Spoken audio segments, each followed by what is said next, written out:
Hey guys, here's my screenflow for this week's Raw edit. Um, I'm going to be doing things a little bit differently, or a bit differently for me anyway.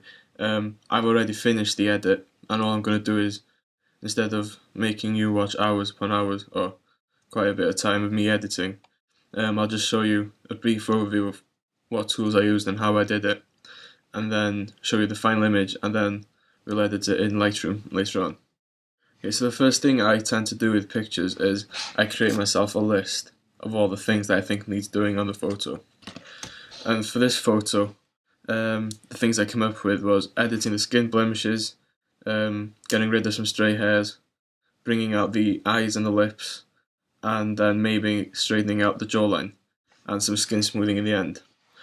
Okay, so my workflow is as follows. I'll import my image into Lightroom to start with, and then I do any kind of edit to the photo in Photoshop to start with. So removing blemishes and stuff like that will be done in Photoshop, and then I'll finish the image itself off in Lightroom then. Okay, so the first thing I did to the image itself was create a duplicate layer, or create a new layer, and just tidy the blemish, getting rid of the blemishes of the skin. For this I used the spot healing brush tool and the clone tool. So all I simply did was I zoomed in, and then used the spot healing brush tool. So I'll show an example now. Okay, so I've got my spot healing brush tool here. So I found one part of the skin here. Click on that and remove the spots. I started off at the top here and then work my way around the image, like so, until I got back to the center, or to the top where I started off with. And after tidying up the blemishes on the skin, I went from this image to this. I'm not gonna be doing too much for this, because to be honest with you, the image is shot so good, I think, that you only need minor edits to bring it out and make it stand out even more. Okay, the next step was to get rid of some of the stray hairs that were creeping in along the image. So you got some down by the jawline here, you got some coming across the eyebrow here, some stray hairs along the hairline there. I'm also wanted to tidy up the eyebrow here, not the whole eyebrow, just a little bit that's kicking up here. Most of this was done using the clone tool. So if I create a new layer now, I zoom in, for example, you see here now, so I've got the clone tool. I'll hold I'm working on a Mac, by the way. I hold down the Alt key to define a clone point, go over the part I want to clone out, and then drag down. And as you'll notice, that little plus cursor there, that's saying that it's working and keeping parallel to my original selection, meaning that it'll clone in the parallel line. So if I want to clone here, there, it'll follow me all along like that. And it does a pretty decent job of getting rid of the hair. It did get a bit tricky with some of the skin transition here, but hold on, or not hold on, just keep at it, maybe delete the layer, start again, and this is what I ended up with here. So as you can see, the the hair has been removed from the cheek, from around the jawline, and I tidied up the eyebrow here, and any of those stray hairs that were just catching your eye. So if I unhide this group, it's just simple things that have been done. That just take this image to the next layer. Then you created a new composite layer, which is Command Alt Shift and E, and this basically creates a new image made up of everything below it. So it's made up of the background image, the blemishes layer, and the eyebrow and facial hair feature. One thing I forgot to mention is with these layers, when you create a new layer, you sample current and below. By sampling current and below, your empty layer will select everything from the layers beneath it. And I found this is a bit easier to work with. Okay, so I've got the composite image. The next thing I wanted to do was to bring out the eyes. To be honest with you, they're one of the main focal points of this image. It's one of the things that caught my eye straight away, and I think Jared mentioned it in the video as well.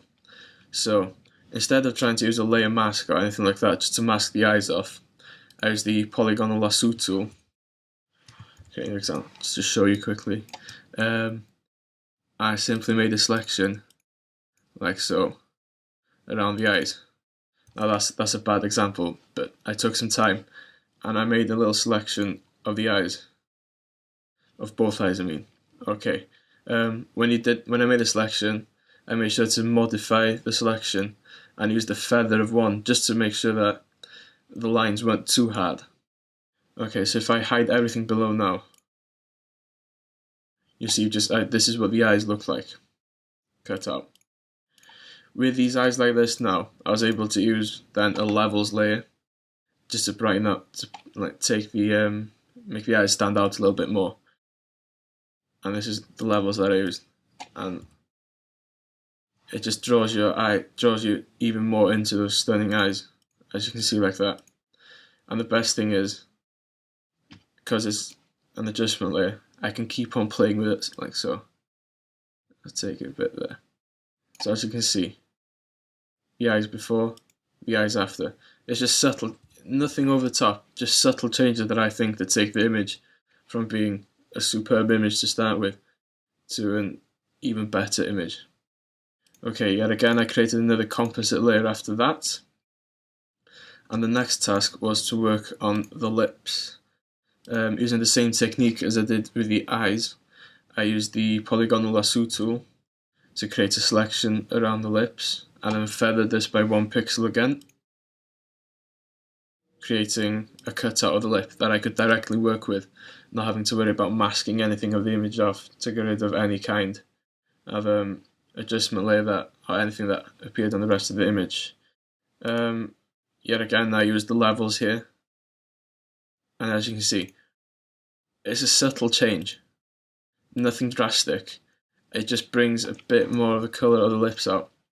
I think it just goes in line with the eyes and just makes the image pop out a bit more. And simply that's all I needed to do with the lips. Yet again, another composite layer of everything below it. So I had a clean sheet to work on. And one of the final things I wanted to do was work on the skin. I mean, the skin's not bad. It's just that these little white blemishes here and there. Something could be done about that. The best way I've found of working with skin is to work with the dust and scratches, or the dust and scratches filter. So taking the composite, you'd go filter, noise, dust and scratches. It'll take a while for this to load up because it's a pretty big image. And then you've got 2 settings. You've got your radius and your threshold. You've got to be careful, or I've found out when you're doing this, you've got to be careful. Because if you take your radius or your threshold and you don't look at what you're doing, if I click preview, as you can see, the skin becomes too plasticky, and there's something they can keep that for magazines for all I care. So it's just a case of playing about with the image and just being able to see then when some of the blemishes or the imperfections in the skin start to disappear, but you still keep some of that skin texture as well. So I've found that a radius of 3 and a threshold of 5 work for me, and if I hide, as you can see, it starts taking away some of the imperfections on the skin, but you've still got that skin texture below it, and that is something I wanted to keep.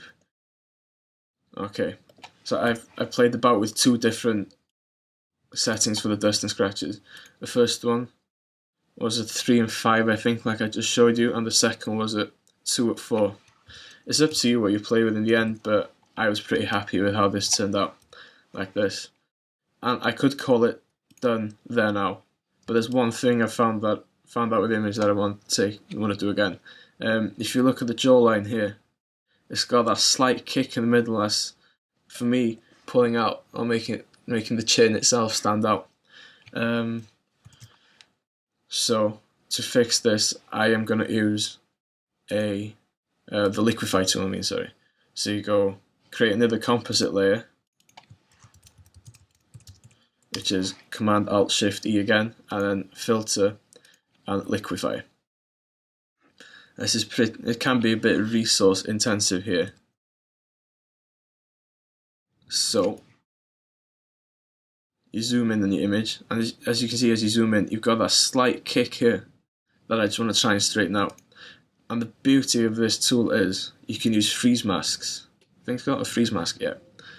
So I'll paint red on the image. Don't worry, this won't appear in the final image at all. Okay, so if I highlight this, I'll tell you what it means later.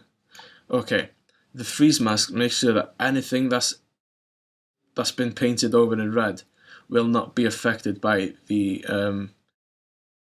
liquify tool at all. So for example, if I start pulling in the chin here, as you can see, the lips and everything gets affected. By using this, I will only be affecting this portion of the image. So if I make my brush a bit bigger, I'll show that now. As you can see, the lips don't move, the chunks of the hair here don't move, it's just the part of the image that I want to move that does. And that's all I needed to do. So I'll hit OK for that. And as you can see, it's just a slight change. If you keep your eye here, it's just a slight change that just finishes the face off for me. And that's pretty much it. There's one thing I forgot to mention. When I worked on the dust and scratches for the skin, when you do apply it, it'll apply it to the whole image. So I simply added a layer mask. Pause. Postman's here. 2 seconds. Sorry about that. I thought my shoot through umbrella was going to arrive. Anyway, what I was saying is when you use the dust and scratches filter, it'll apply it to the whole image. So what I did was I used the layer mask, and then I painted out the areas of the image that I didn't want to be affected. So that this included the hair, the eyes, the eyebrows, the nose ring, and the lips. And this is what I ended up with. This is the final image in Photoshop. Don't think there's anything else that needs to be done with it. I mean, if you want to be pedantic, you could go around using the clone tool or the brush tool, and you could be removing these little stray hairs. But I think it just adds to the image itself. Okay, let's get my breath back for a minute.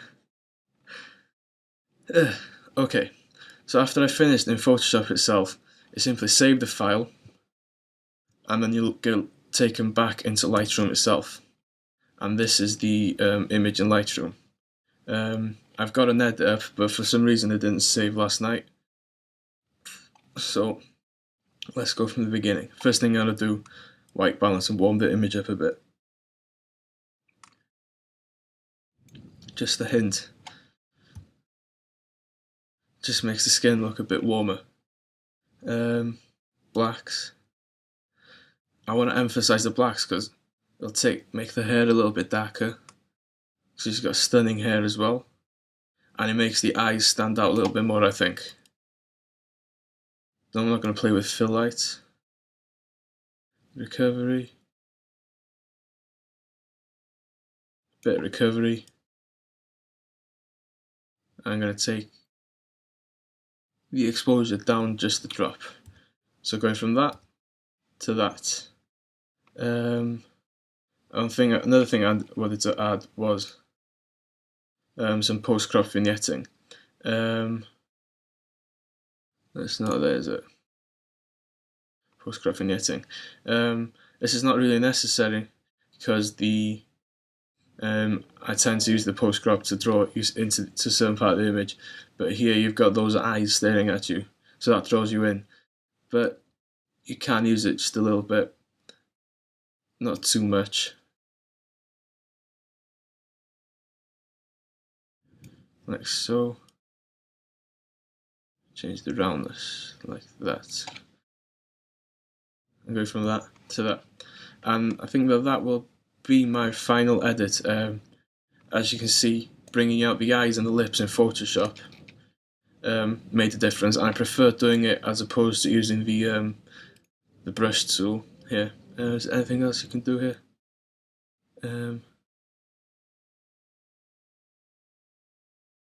Kick the brightness up a little bit more.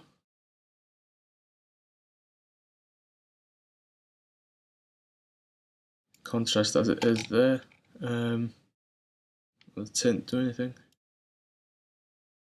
No, not going to play with tint. And that is my final edit for this week's raw file edit of the week. Did I say that right? Number 44. Cheers, guys.